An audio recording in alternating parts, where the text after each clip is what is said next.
Welcome to the 2020 Global Peace Film Festival interview. My name is Kelly Devine. I'm the artistic director, along with Nina Strike, the executive director. We are pleased to interview James Bianchi with the film Blink. This film is available starting September 21st through October the 4th, the full run of our festival.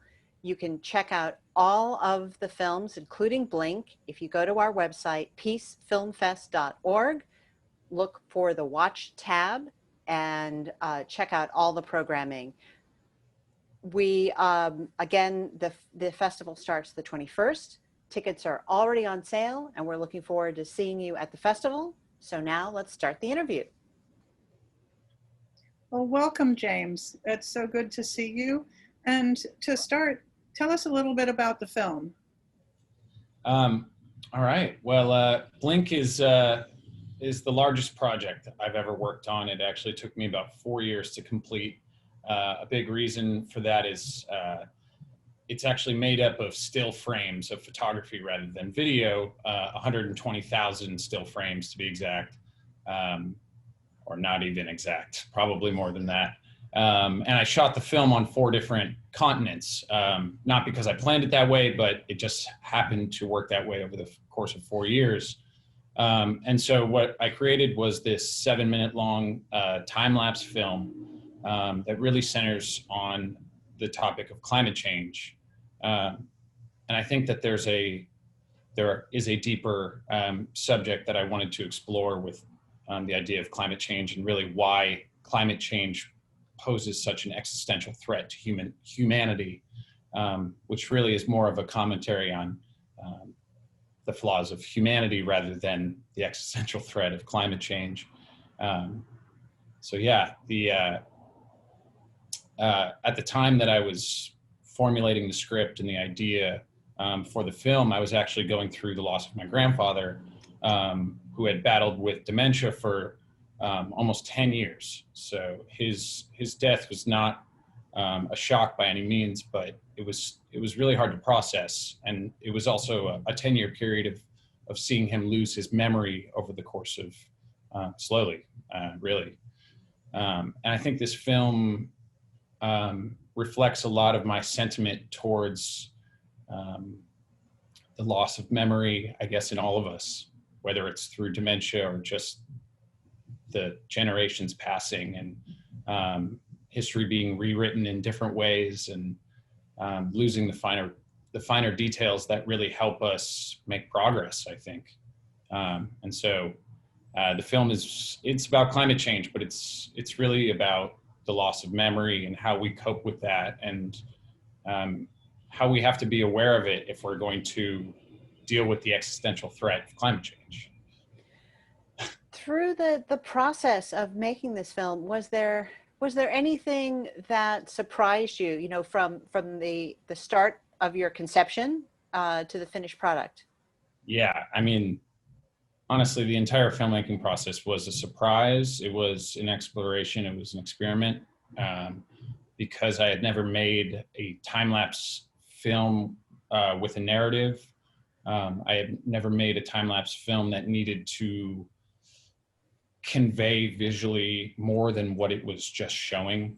And I'd also never worked with that many files. Just the raw data of everything was filled up hard drives. And I went through 3 different cameras before I finished this film, just through usage alone. So I learned a lot about how to formulate like what is a very amorphous blob of an idea and an emotion really into something that has a visual encapsulation. And I think part of the reason why it took me so long to really finish this film is because it's very hard for me to settle on a final product, feeling like maybe I'm not capturing the largeness of the idea properly. And so I actually finished the film a year before I really finished the film.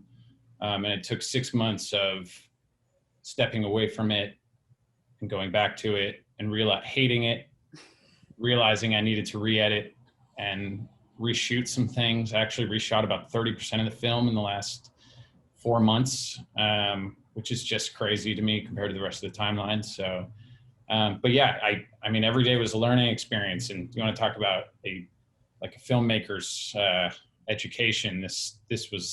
Making this film was that for me. But it also is really satisfying that it portrays the ideas, I think, in a very genuine and direct way. Because you haven't seen the film, to all you out there, the film is actually just a narrative, a monologue from a father to his son, about the end of the world, pretty much, and due to climate change, really, is what I'm getting at. And so there's no back and forth. It's kind of just very direct. And I think that's how I wanted to portray the message in this. And that was part of the learning lessons, really, was that I needed to be more direct and more, more concise with my message. It was very hard to wrangle that in, but 4 years later, here we are. And obviously, any kind of story about climate change, which, not everyone, but most people do understand is a significant existential crisis that we're facing. The approach that you had taken was so intimate, and I think that that's what part of the attraction, I think, for us programming this film. It can be very difficult for people to get their arms around really big issues, and so your approach, being so intimate, was an interesting way to share that kind of story. So could you talk a little bit about that approach? Absolutely. Truly, I'm 30. I'm about to turn 31. I'm in a relationship, and fatherhood has been on my mind more in the last couple of years than it ever has been. And the father in this video is not meant to be my father speaking to me. It's actually, I'm supposed to be the father, I think. It's really coming from my voice to, a future generation.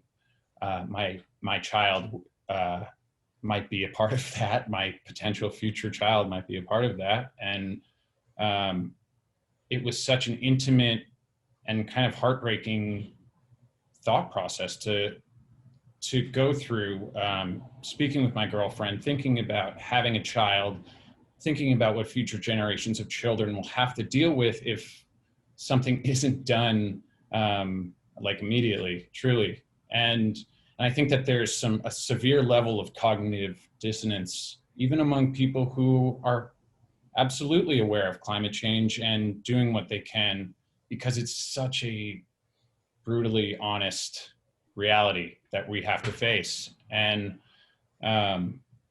so intimacy for me was the only way that I was thinking about it at the time. And still, I think even more so today, I'm still wrestling with the thought of, becoming a parent with what is in front of us. And so, yeah, I'm glad that it portrays that intimacy, but that's really what I was getting at, was that there is, on a certain level, like, it's so easy to ignore everything about climate change unless it is directly on your doorstep.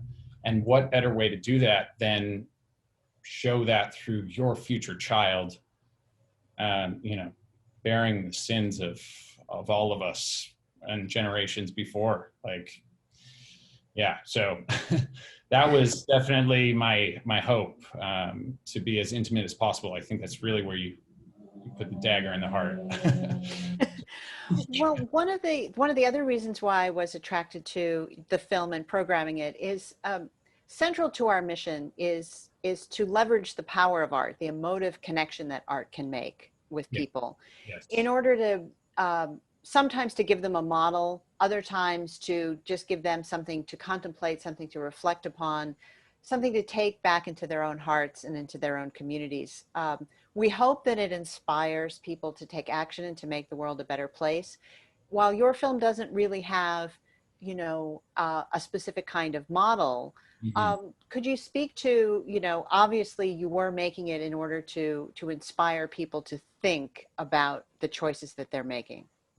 Yeah. I think discussion is, you know, what every filmmaker should ask for after a viewing of their film.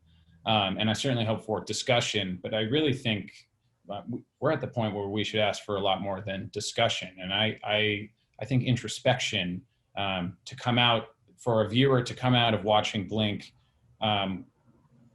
wanting to do some introspection, would be the greatest thing that I could ask for, because introspection in a lot of ways is what will lead us to figuring out how to work better with each other, how to empathize, how to deal with things that are foreign to us, or concepts that are foreign to us, or that are new to us. And I think that's, you know, we wouldn't really be in this crisis if we were much better at doing those things already, but this is the reality that we have. And it's a neutral situation that we can have a positive attitude about, without being naive, without being, you know, blissfully ignorant or something like that.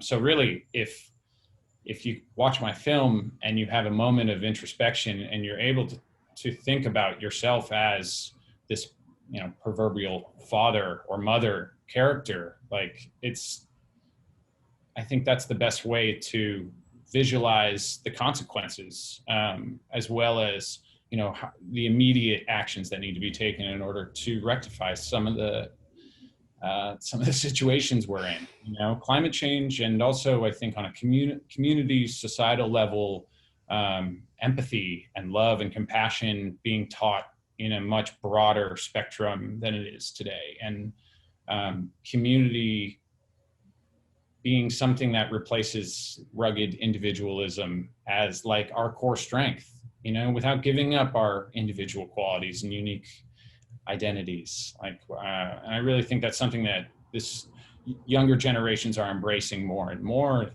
thank God. But yeah, that's, watch my film and have a nice thought about all those things. That would be such a blessing. Thank you. That's great. That's well said. Yes. So, so we hope everybody watching this will watch the film during the festival.